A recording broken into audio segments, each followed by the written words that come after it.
Hello people, it's XO Man. Alright, now this is for the removal or the reinstallation of a hydraulic cylinder on your subcompact Kubota tractor. In this case, I have a BX24. Now, I'm not making this video because I'm an expert tractor repairman. No, but because I'm a homeowner who owns a tractor and I'm frequently looking for videos like this. So bear that in mind. This should help you. It's a very simple process if you're trying to do the same thing. What I had was a leaking cylinder or piston right here. It was just kind of pouring out of there. It happens. These seals in these cylinders break, or wear down, and they start to leak. There's a series of them right in here, and it's very difficult to get this cap off if you don't have the equipment to break that seal. Okay, so what you do is you bring it to a hydraulic shop. You go online and you find your nearest hydraulic shop. Mine was about 30-40 miles away, so my wife dropped it off for me after I removed it, and she was down in the area again yesterday and picked it up. It took only 24 hours, less than 24 hours. Some shops will take weeks, so just call around. But this is a cylinder from my backhoe. To pull this cylinder off, now make sure your tractor's shut off. You're going to want to remove the 3 lines on this BX24 anyway. It may be similar with your tractor. There's 3 hydraulic lines, and I'll show you how to do that. Make sure your tractor's off.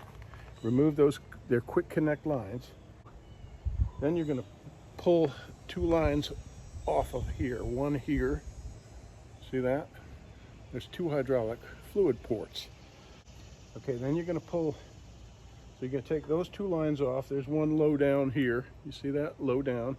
I'm going to show you how to put those on. And there's one that's going to come up here and hit the higher end. You're going to pull these 2 pins out here and here. There's 2 of these, and they just have a nut and a bolt, right? One side's got a Zerk grease fitting. You don't want to bang that side.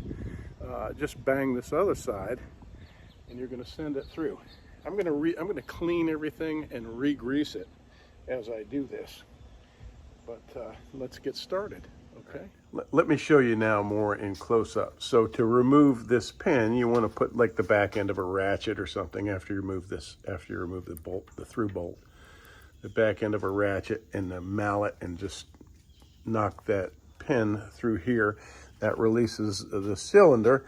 You can then lift the whole cylinder forward and access the line down there. Can you see? And then you can get a wrench on that hydraulic line there. Otherwise, you can't get to it. So those are the 2 lines. There's one there and one right here that you're going to disconnect. And when you're removing these, of course, in this one it's about 2 quarts, almost 2 quarts, I think, of hydraulic fluid. So yeah, it's kind of the same story with any of these cylinders. You're gonna pull the pins out, and same thing. Pull your hydraulic lines off, and dump. Then once you have the cylinder off, you can dump the fluid into a bucket, and you're ready to take it to the shop.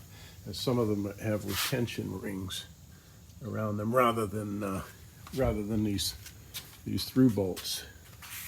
They'll have a retention ring, so you just got to get your pliers, special pliers for that, and remove these rings. But yeah, it's going to be a very similar scenario with each of these. I happen to have a bucket of bad gas for cleaning for just such a purpose. You might want to wear your overalls. It's a greasy, messy job. But I'm just wanting to get all that excess grease and grit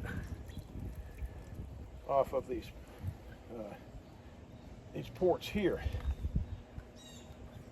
Get all that stuff off of there. And then I'm going to replenish it with some good fresh grease. Just do the stuff you need to do. Save money. If it's beyond your ken, hire a pro and get it done right. But a lot of these things you can do yourself. and you can lean on professionals for advice and get it done right. Sometimes know-it-alls can be helpful, sometimes they're not. Just pick the right one. So, all right, now I've got two of these two pins. I've got one long one and one short one. The long one is going to go down here because it catches this cylinder and this cylinder that goes up here. All right, so I'm going to get this one started. Just put a little grease on there and send it through. Again, you've got the end you can hit with the mallet, and you've got the grease fitting end. So let's get a little grease on here. And it helps if it's greased up. And you kind of line it up at the get-go with the hole on the other side. That's the hole, and there's a corresponding hole. Okay. Try not to get debris in these hydraulic lines. Definitely don't get anything in these hydraulic lines. I'm going to grease this up too.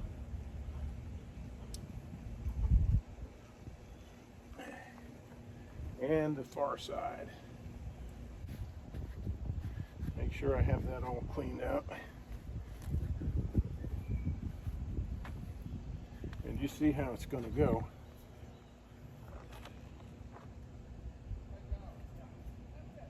It's going to go like this. Okay, so this port is going to go down and catch this hose right here. And this hose is coming up to this port. Pretty simple, right? The same way in reverse, obviously.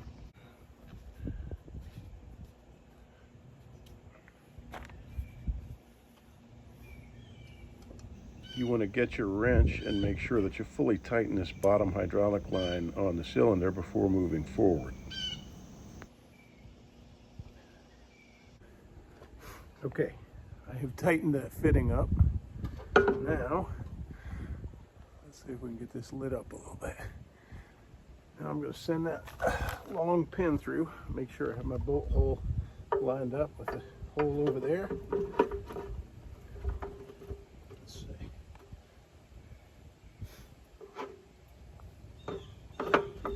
Now send it through there. You see that? Now I'm catching the lower cylinder. We can tweak it. That's not quite lined up. We can tweak it a little bit. Okay, back up. Before you tighten down the fitting here, you want to, before you install this, you want to make sure that this arm is extended. It'll slide right out, but you want to have it extended enough to catch your pin up here, okay? And then tighten that down, and it shouldn't move. You should be okay. Now we're going to slide this pin through, and let me say this, you're probably wondering about your hydraulic reservoir. When you're doing this, do you need to prime this, yes or no? And no, because the reservoir will send enough hydraulic fluid to it, and you'll be good to go. And it just make sure you have all your fittings tight. But you will need to replace the fluid that you dumped out of the cylinder when you removed it. In this case, it was nearly 2 quarts, I believe. Now I'm lined up. I got my maraca.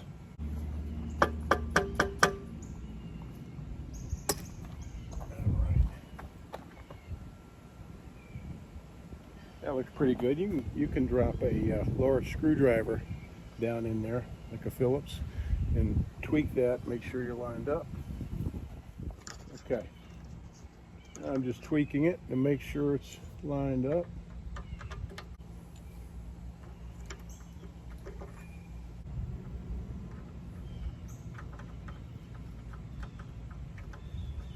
Just make sure there's nothing in here.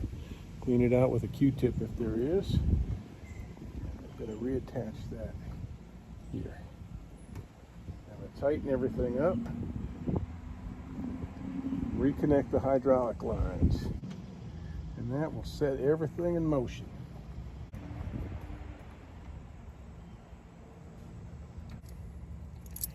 Get Get my 18 millimeter, closest I've got.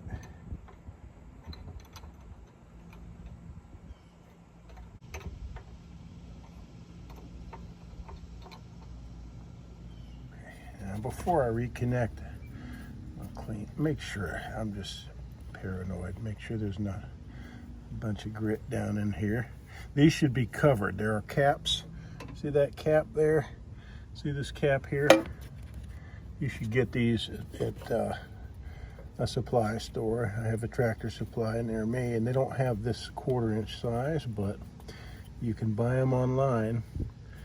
Okay, that's clean. All right.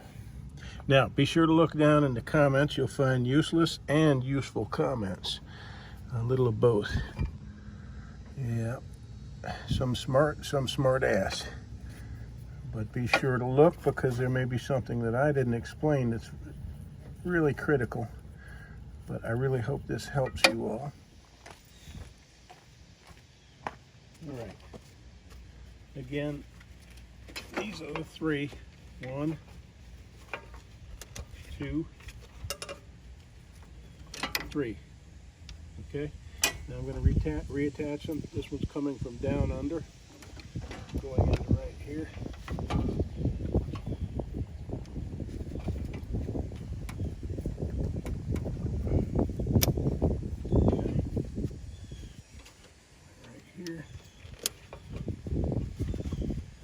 This one is going right in here. Make sure they're snug. Clean. Ready to go.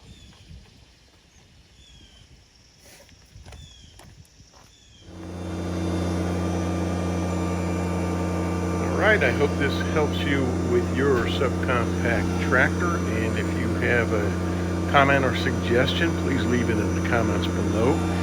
And also, if you have an idea for a video that you would like to see, just let me know that as well in the comments, and I'll see what I can do. Thank you.